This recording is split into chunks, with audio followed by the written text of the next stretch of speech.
I think, I mean, I've seen a lot about academia that I think is, pretty toxic, and it's been easier to see it since leaving.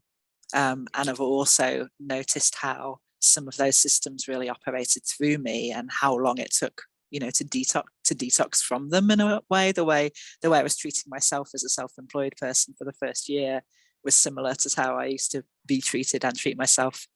And it's not specific to academia. A lot of that is just about any organization and the capitalism. Some of it is, about academia.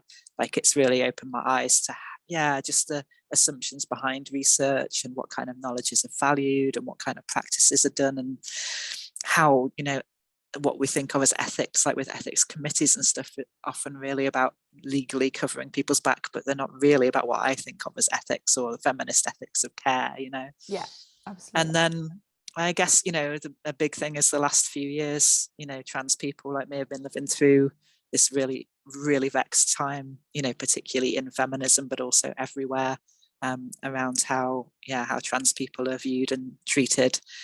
So that necessarily has an impact on my relationship with feminism. I'm absolutely a feminist, and I'm in a feminism that has these really difficult rifts, which I've kind of always been familiar with, because obviously studying things like kink and bi, that already, they were on.